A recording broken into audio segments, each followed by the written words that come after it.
Hi, I'm Shayna Towns. For the past 20 plus years, I've helped DC and Virginia schools build stronger communities, train educators, and uplift youth voice. Through my passion in youth empowerment, restorative justice, and SEL, I believe my mission is to give young people the tools to thrive and resolve conflict and to grow. And speaking of strong communities, let's talk about teacher wellness because educators cannot pour from an empty cup.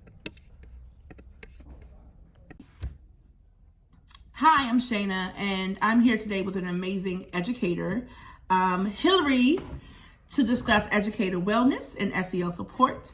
Hillary, thank you in advance for taking the time to respond to these crucial topics. Thanks for having me. All right. We're going to jump into it. Hillary, how are you doing today? Good. I'm good. Hillary, how are you really doing today?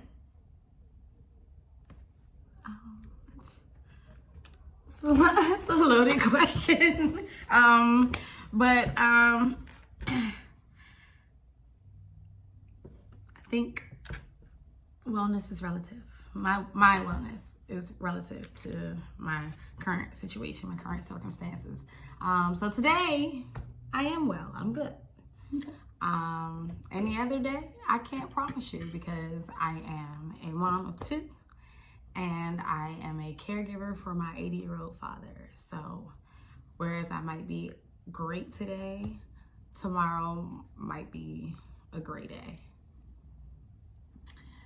Hillary, I asked you that question because it's important to connect with people before we jump into the dialogue we're going to have today.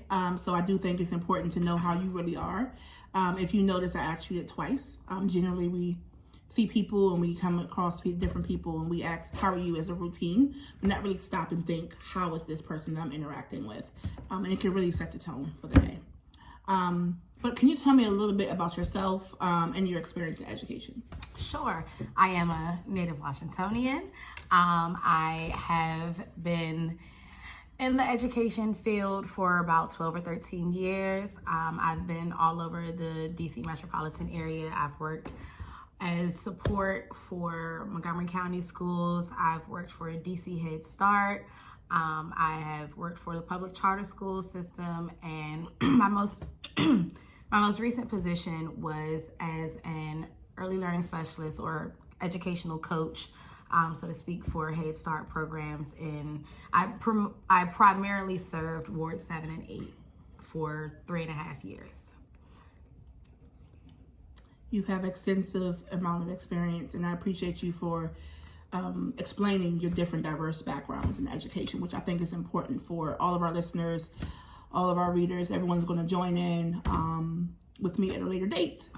So I'm going to jump into it a little bit. Is that okay with you? Sure. All right. So educator wellness means so much to me. I think it's the key to being our best selves, and we cannot pour into our youth until we pour into ourselves.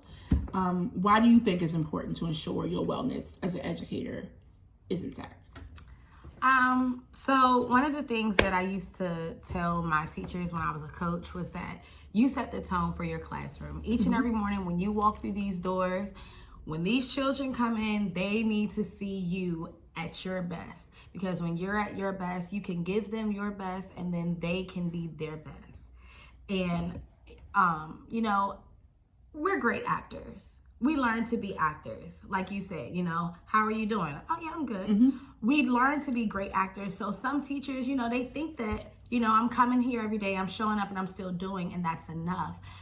But when you're coming in and you're angry, but you're not trying to show it, but it's all in your body, you're tense, your facial expressions, that sets a tone in your classroom. And children feed off of energy. They don't care what you say to them. They might not even understand. They don't care what you do to them. Maybe, but they'll probably forget. Mm-hmm. But that's for adults as well. You never forget how someone makes you feel. And energy is very expensive. Whether it's negative energy or positive energy. Too much negative energy is very expensive on your well-being. It is very taxing on your well-being. Mm-hmm. So when we have these days when we're going around these children and we're dealing with domestic violence at home, or we're worrying about our aging, dying parents. You know, we're not able to go and give 100% to our children. We put the mask on, but we're not really giving them our all. We're not really giving them our best. So that's why it's, you know, it's so important, because when we're not at our best, the children can't be at their best, and they're not going to reach their full potential if we're not at our full potential. Appreciate you for sharing. That means a lot, for you being so vulnerable in this space today. I think it is important for us to recognize that, and you being an educator and a mom yourself, recognizing, and I'm pretty sure when you send your students home, that you hope that they come back well, and when you send your own children to school, you hope that they come back well. Yeah, so it's super important. There have been times when my kids did not come back well. There have been times when my kids did not come back. I've lost students. I've had students lose their parents, and then they were taken into the system and gone elsewhere. And guess what? I was shocked. Like, emotions shot through the roof. And you being an educator, having to carry that heavy burden, I think we don't talk about that enough. Most of my work I do is in the city, Washington, D.C. to be specific. And same. We have experienced loss, whether it's to gun violence, other types of violence, health, etc., and we have to still show up. We may or may not have a grief circle, but we still have to show up. So thank you for naming that.